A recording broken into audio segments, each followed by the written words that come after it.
Hello United fans. Ruben Amorim सबकी ज़ुबान पे एक ही नाम है। यूनाइटेड का नया मैनेजर जो बन सकता है उसके बारे में सब जानना चाहते हैं। क्या करता है वो लिस्बन में, स्पोर्टिंग के साथ उसका नाम इतना क्यों है, क्यों यूनाइटेड ने उसको साइन किया, क्या है इस बंदे की स्टोरी, और मोर इम्पॉर्टेंटली यूनाइटेड की टीम में वो क्या चेंजेस ला सकता है अपनी फॉर्मेशंस के साथ। बहुत सारे सवाल हैं, जवाब एक है, ये वीडियो। सो लास्ट तक बने रहना, जहाँ पे हम बात करेंगे हमारी फॉर्मेशंस क्या होंगी एमोरिम के साथ। और इस आगे बढ़ने से पहले प्लीज़ वीडियो को लाइक कर देना, चैनल को सब्सक्राइब कर लेना, यूनाइटेड कंटेंट के लिए प्लीज़ फॉलो करना, और मोर इम्पॉर्टेंटली कमेंट करके बताना आपके थॉट्स क्या हैं रूबेन एमोरिम टू यूनाइटेड, और आपको क्या लगता है कौन कौन से प्लेयर्स अब शाइन करेंगे एमोरिम के नए सिस्टम में।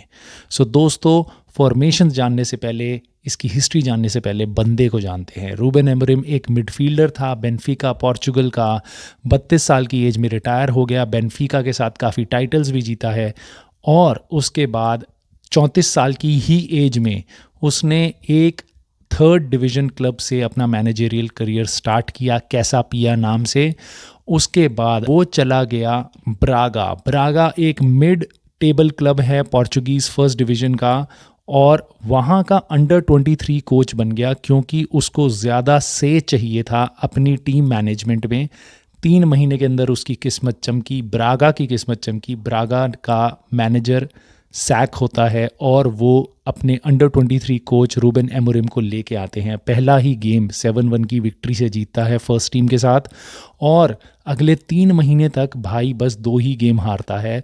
पोर्टो को भी वो डिफीट कर देता है एक बहुत इंटरेस्टिंग कप फाइनल में, जहाँ से उसका नाम चढ़ना शुरू होता है।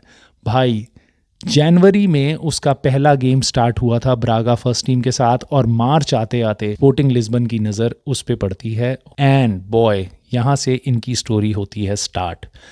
अगले ही सीज़न में 19 ईयर्स के बाद स्पोर्टिंग लिस्बन अपना टाइटल जीतती है। एमोरिम उनको पहला टाइटल जिताता है 19 साल के बाद।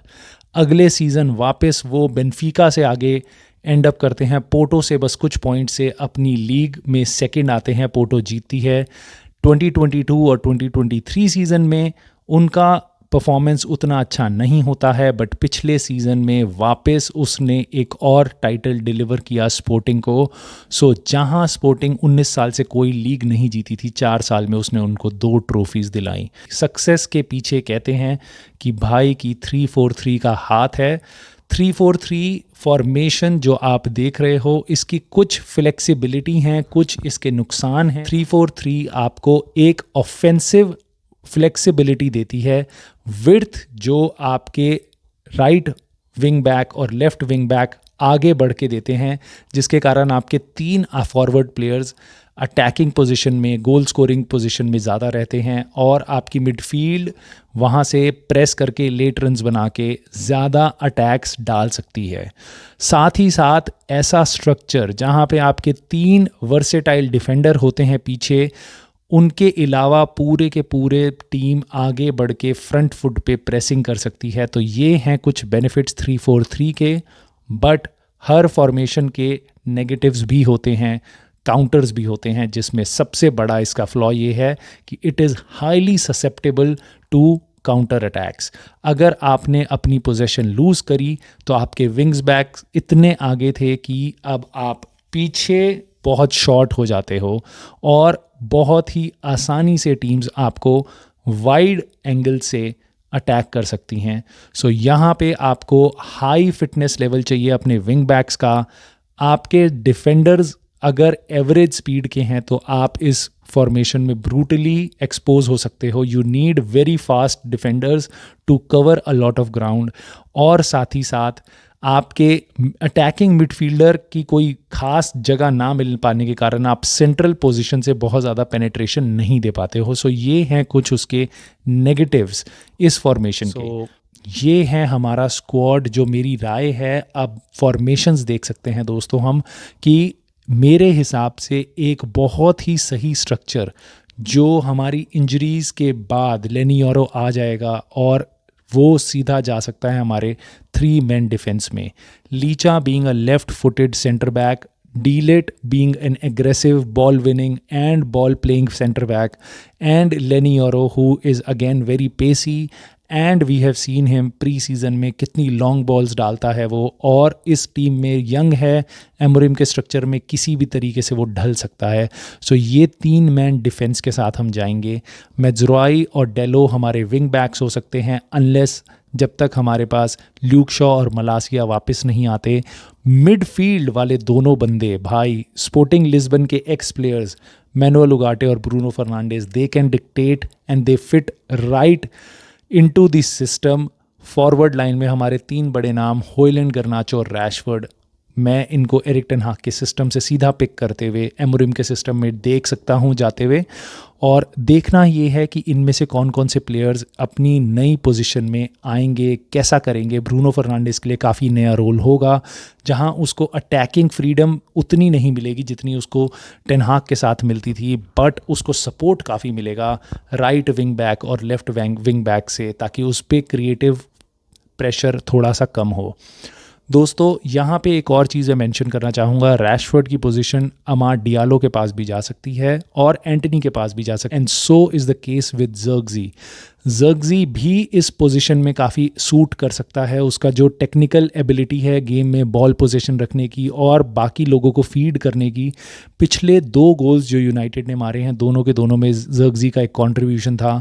ही is known to make players around him better, so Zirkzee could also take this spot which is right now in this formation filled by Rashford. So I think Zirkzee अगर इस role में fit होता है, so he could be a real big help to Amorim and this United side, and also Zirkzee को खुद बहुत फ़ायदा हो सकता है इस फॉर्मेशन ट्वीक के कारण। दोस्तों और भी तरीके हैं जिस तरीके से यूनाइटेड लाइनअप कर सकती है। एक और तरीका मैं आपको दिखाता हूँ, जब मोस्ट लाइकली हम प्रेस कर रहे होंगे, मान लो हमारे पास बॉल है, so this is how United का स्ट्रक्चर लग सकता है जब हम बॉल पोजेशन के साथ हैं और अटैक कर रहे हैं। यूजुअली एमोरिम की टीम्स 5 मैन के साथ अटैक करती है, जिसमें से आप देख सकते हो गर्नाचो, होयलैंड, ज़र्गज़ी दिख रहे हैं आपको। डेलो और मेज्रोई विड्थ देते हैं अटैकिंग पोजीशन पे, उनके विंगर्स को पीछे खींचते हैं, और ब्रूनो ओगाटे वहाँ से पोजेशन और प्रोबिंग के लिए होंगे। ज़र्गज़ी और ब्रूनो मुझे लगता है यहाँ पे प्रोब कर रहे होंगे पासेस के साथ, और अगर हम लूज़ करते हैं इस इंपॉर्टेंट जगह पे बॉल, तो ओगाटे जैसा प्लेयर बहुत क्रूशल होगा क्योंकि he is real ball winner. Now लीचा, डीलिट, यूरो, I think they are made for this type of setting. तीनों पे पेस है, इंटेलिजेंस है और टैकलिंग तीनों को पसंद है। एक चीज़ बस कमी है हमारे पास कवर नहीं है। अगर ये लोग इंजर्ड होते हैं, सो जॉनी एवंस, कैज़ेमीरो, आपका मैगवायर और लिंडलॉफ, तीनों के तीनों ये वाली पोजीशंस पे बहुत ज़्यादा हेल्पफुल नहीं हो पाएंगे because of their lack of speed. तो क्या लगता है आपको, कैसा करेगी यूनाइटेड एमोरिम के अंडर? कौन से प्लेयर होंगे जो शाइन करेंगे एमोरिम के सिस्टम में? किन को फ़ायदा होगा और किन को नुकसान होगा? इस नए सिस्टम में अडेप्ट करने में दिक्कतें होंगी। So please let me know in the comments, and अगर आपको वीडियो ठीक लगी हो, so please show your support with a like and subscribe to the channel. और मैं आपके पास और यूनाइटेड और फुटबॉल कंटेंट लेके आऊँगा, so please do not miss subscribing. Thank you so much.